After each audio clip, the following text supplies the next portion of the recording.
Então vamos responder essa pergunta aqui no nosso Rios, porque vai ficar bem grandinho.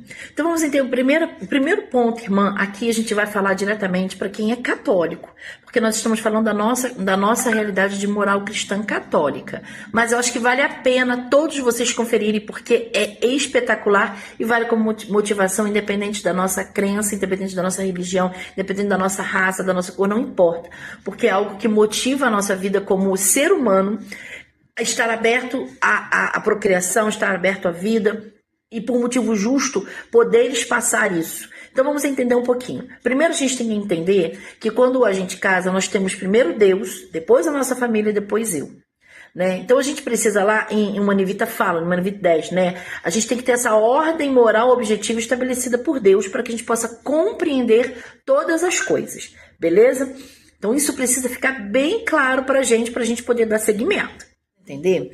Que existem duas dimensões no nosso ato conjugal, na nossa união, na realidade, né? Que é o procriativo e o unitivo. Unitivo porque une o casal, procriativo porque estamos abertos à vida a todos os momentos. É importante entendermos que o nosso matrimônio ele é comparado com o próprio sacrifício de Jesus na cruz, livre, total, fiel e fecundo. Então, é livre que casamos, total porque é uma entrega total no ato conjugal principalmente, fiel porque é por toda a vida, até que a morte separa, livre, total, fiel e fecundo, aberto a fazer a vontade de Deus. Quando a gente fala de fecundidade, é estar aberto a receber aquilo que Deus tem que dar pra gente, ok? Não é um filho atrás do outro, mas sim ter uma paternidade responsável, ser responsável por aquele que o Senhor nos dá, que o Senhor nos confia. A Igreja Católica, no 2366, fala assim: por isso a Igreja toma partido pela vida, ensina que todo ato matrimonial deve, por si, estar aberto à transmissão da vida. Por isso que a Igreja apoia os métodos naturais e não apoia os métodos contraceptivos, independente se é de barreira, se é hormonal ou se é mecânico, não importa, ou se é cirúrgico, ele não importa. Ele não apoia porque ele vai contra o princípio da vida, porque todo ato conjugal necessariamente precisa estar aberto a uma vida, mas não quer dizer que ele vai gerar uma vida. Por isso, é sim, né? A gente precisa entender isso para que a gente possa compreender essa questão de o que é justo, o que não é, o que pode ser, como que eu posso espaçar, como decidir isso. Então eu preciso dar bem entranhado, bem dentro do que a igreja nos diz e o que nós nos propusemos a seguir porque optamos em ser católico. Nunca fomos obrigados, estamos aqui porque queremos e porque sabemos que é o melhor para nós.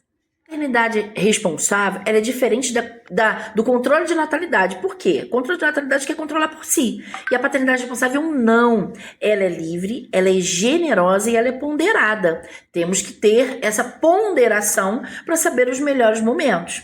Ok? Sendo assim, o amor conjugal requer nos esposos uma consciência de sua missão, que é a paternidade responsável. São Paulo VI, da Humanae Vitae, número 10, ele fala sobre isso. Ok? Então a gente precisa entender bem.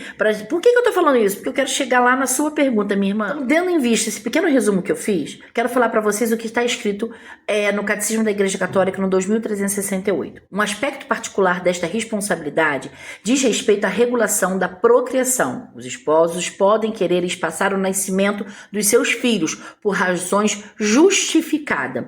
Isso não é uma razão egoísta. Eu não quero porque eu não tô afim ou coisa dessa forma. Não. Razões justificadas. Precisamos entender que essas razões precisam ser baseadas em alguns critérios. Devem, porém, verificar de dar o desejo, não proceder de egoísmo, e se está de acordo com a justa generosidade de uma paternidade responsável. Isso também está no Catecismo, no 2368. Um outro documento da Igreja que é Gaudium et Spes, número 51, quase que eu quebrei a minha língua.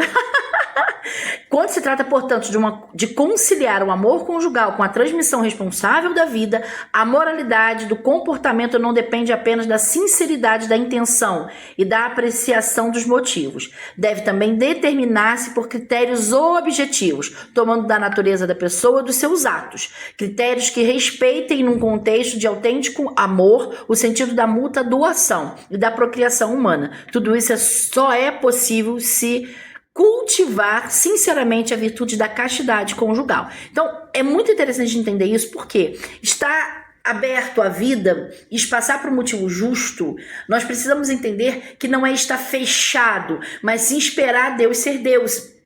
E se assim for da vontade de Deus, vai vir uma vida e ele vai comandar todos o que vai acontecer, né? Vamos dar sequência. O que eu quero dizer com esse vídeo que eu estou fazendo hoje, gente, baseado no que a igreja nos diz, por isso que eu peguei os documentos da igreja, porque não é a Cássia que está falando, é a nossa igreja. Nós precisamos entender o seguinte, que se os casais viverem sua vocação de modo completo, sua união vai expressar o mesmo amor que Cristo expressou para a igreja, livre, total, fiel e fecundo, que é o amor de Cristo expressa. Então, como que você vai saber que o que você tem realmente é lícito passar? Tá correndo risco de vida? Como que tá acontecendo? Não tem nada que eu possa ajudar com algum tratamento, que isso possa melhorar? Isso precisa ser bem avaliado, minha irmã. Isso e qualquer outro motivo que a gente tenha. Eu vou falar para vocês sobre mim, né? Eu tenho uma doença. Eu tive 4 gravidezes e a Emanuele, que é a nossa filha de 13 anos, foi a nossa última gravidez. Como que nós vamos saber o que é, como vai ser? Será que isso é liso? Será que não é? Eu posso espaçar? Não posso espaçar? Primeiro, a gente tem que entender que eu vou ponderar isso, né? Eu tenho que ponderar. Isso, agora eu posso ter um filho, a gente está no momento, o casal tem que ponderar isso junto, né? Eu vou falar para vocês, a Manu é a nossa 4ª gravidez. E aí, eu nunca imaginava que eu não poderia ter mais filhos. Eu não sabia que eu tinha uma doença. E o método veio para cumprir a vontade de Deus na minha vida, na nossa vida como família. E a gente hoje pondera, né? Eu posso, não posso, sempre abertos à vida. A gente nunca usou o método para não ter filho. Nunca tivemos esse pensamento. O nosso pensamento foi sempre, Senhor, estamos abertos à vida. Faça-se em nós a tua vontade. E ponto.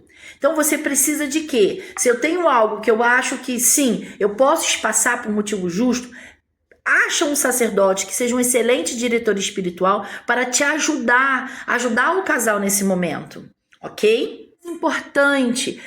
Eles não vão decidir por vocês, mas vocês precisam ter isso no coração. Então, o que eu tenho, essa doença que eu tenho, esse problema que eu tenho quando eu tô grávida, eu corro risco de vida? Tem risco de morte? Tem algo que pode ser feito para isso não acontecer, para minimizar? Bom, eu vou usar o método Billes e eu vou estar aberto à vida, e se eu engravidar eu não vou entrar em pânico, porque... Não, entende o que eu quero dizer, meus irmãos? Então, o que é lícito para o que é moral para nós cristãos católicos, é entender que para eu programar uma prole, eu preciso de um motivo justo para esse espaçamento. E esse motivo justo vai de acordo com o seu momento, com o momento dessa família. Por isso precisa, sim, ter um diretor espiritual para te ajudar. Por quê? Porque eu já vi as pessoas falar, é lícito porque eu ganho pouco. Gente, ganhar pouco no Brasil pro resto da vida. Ponto. Quem vai esperar estar rico, milionário para ter um filho, não vai ter filho nunca. Para ter estabilidade financeira, nunca vai ter filho. Então isso não é motivo justo. Eu tô com algum problema psicológico, tô com algum problema físico. Opa, isso é um motivo justo. Eu agora, nesse momento, não tenho condições. Acabei de ter um bebezinho, já vou engravidar de outro. Não, eu posso esperar. É motivo justo. É lícito que eu me cuide. Que eu cuide do templo do Espírito Santo para que eu possa estar preparada para receber uma nova vida. Então eu preciso entender esse momento. Precisamos compreender e nessa somatória perceber. Isso está sendo ponderado? Está sendo justo? O meu pensamento, não quero mais ter filhos, ou realmente agora eu não posso ter um filho porque eu corro risco de vida. Ou financeiramente os dois estão desempregados. Entendemos isso, meus irmãos? Ou eu não estou bem de saúde, meu marido não está bem de saúde. Postergar, porque é uma muleta. Eu não posso fazer de muleta isso. Eu preciso estar aberto sempre a fazer a vontade de Deus, né? Porque o nosso casamento foi de forma livre, é uma entrega total. Ele vai ser sempre fiel e fecundo, como o próprio amor de Cristo por nós. Então, espero ter ajudado um pouquinho com o que a nossa igreja nos diz, né? Do que pode, como agir. E o meu conselho, né? Para todos, não tomem uma decisão no embalo do calor. Faça uma reflexão, se ajoelhe, vá ao Santíssimo, busque orientação divina, para que a gente possa tomar a melhor decisão. Já vi muitos casos de casais que falavam, não, estamos passando por um motivo justo. E de repente ele fala assim, não, o nosso motivo não é justo. A gente pode ter um filho. E se abriram a vida e Deus assim permitiu que essa vida viesse. Ou não, eu quero ter muito um filho, mas Deus fala, não, agora não pode. Espera um pouco. E aí ele espera por motivos justos. Precisamos ponderar. E aí agora o que compete a mim é rezar por vocês. Tá bom? Contem com as nossas orações. Eu, minha família, estaremos em oração por cada uma de vocês.